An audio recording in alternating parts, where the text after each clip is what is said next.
رسول پاک صلی اللہ تعالیٰ علیہ وسلم نے حضرت بلال کو فرمایا بلال تو ہجرت کر جا مدینے کی طرف، چلا جا۔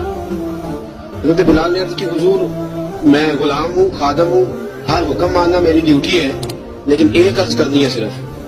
حضور نے فرمایا بلال کرو۔ کہا یا رسول اللہ آپ مدینے آئیں گے نا، آپ آئیں گے مدینے؟ رسول پاک صلی اللہ علیہ وسلم مسکرا پڑے، فرمایا ہاں میں بھی آؤں گا۔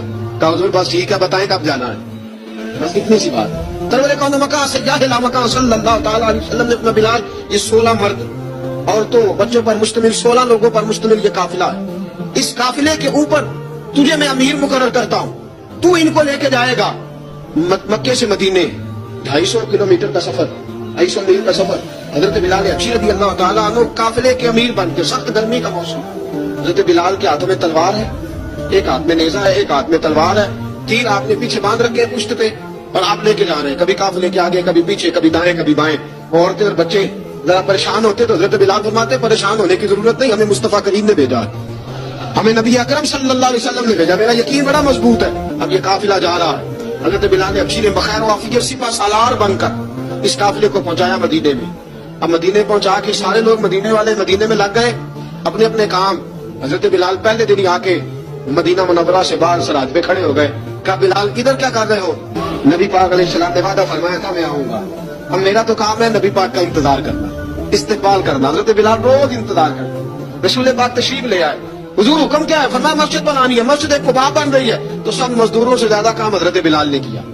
مسجد نبی کی تعمیر شروع ہوئی تو سب سے زیادہ کام حضرت بلال نے کیا، مسجد بن گئی۔ اب جناب اذان کا معاملہ شروع ہو گیا، مسلمانوں کو نماز کے لیے کیسے بلائیں؟ ایک صحابی کہنے لگے حضور ہم اوپر آگ جلایا کریں گے، جب آگ جلے گی تو لوگوں کو پتہ چلے گا نماز کا وقت ہو گیا۔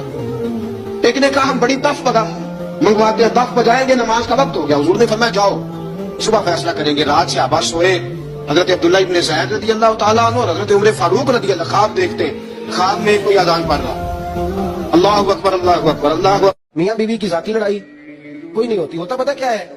لڑکے سے پوچھیں کہ بتائیں جناب کیا حال ہے، تو کہتے ہیں بیوی میری صحیح ہے، اس کے گھر والے نہیں صحیح۔ سنا ہے آپ نے بھی کبھی یہ لفظ؟ تو اسی طریقے سے اگر لڑکی سے پوچھے کہ تیرا کیا حال ہے، تو کہتی ہے خامن تو میرا دھیان رکھتا ہے، اس کی اماں نہیں خیال رکھنے دیتی۔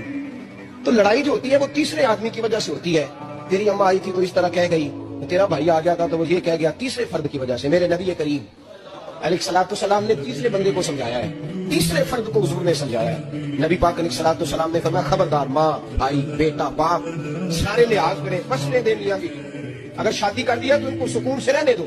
تم دو جملے کہہ کے چلے گئے، کوئی عیب نکال کے جو چھپا ہوا تھا خامن کی نظر میں وہ نکال کے بتا دیا کہ تیری بیوی یہ کام بھی کرتی ہے، اب تم تو ہٹ گئے وہ بات کہہ کے، اب انہوں نے اکٹھے رہنا ہے، ان کی زندگی مصیبت کا ہے۔ اب اخلاق کا نام بھی لوگوں نے اپنی مرضی کا رکھ لیا ہے، کہتے ہیں میٹھا بولنا اخلاق ہے، تو میٹھا تو لوگ مطلب کے لیے بھی بولتے ہیں۔ نرم صرف بولنا اخلاق نہیں، نرم تو لوگ مطلب کے لیے بھی بولتے ہیں، خوشامد بھی کر دیتے ہیں، ضرورت ہوتی ہے۔ نیرا میٹھا بولنا یہ اخلاق نہیں، سچ بولنا اخلاق ہے، صبر سے رہنا اخلاق ہے، تحمل مزاجی اخلاق ہے، معاملہ فہمی اخلاق ہے، کسی کو معاف کر دینا یہ اخلاق ہے، درگزر والی زندگی یہ اخلاق ہے، کسی کا بھلا سوچنا اخلاق ہے، اپنے سے اوپر اٹھ کر لوگوں کے خیر کے جذبات لوگوں کے لیے پیدا کرنا یہ اخلاق ہے، امت کے بچوں کی تعلیم و تربیت کے لیے سوچنا یہ اخلاق ہے، غریب کی مدد کا شوق پیدا کرنا، کمزور بہن بھائیوں کے لیے دست تعاون بڑھانا، الجھے ہوئوں کے لیے سکون کا باعث بننا، بکھرے ہوئے سوچوں کو رسول اللہ کے دروازے کا غلام بنا دینا، یہ اخلاق ہے۔ اخلاقی بلندیوں کو سمجھیں، فقط 2 4 5 چیزوں میں اخلاق کو کیسے بند کریں؟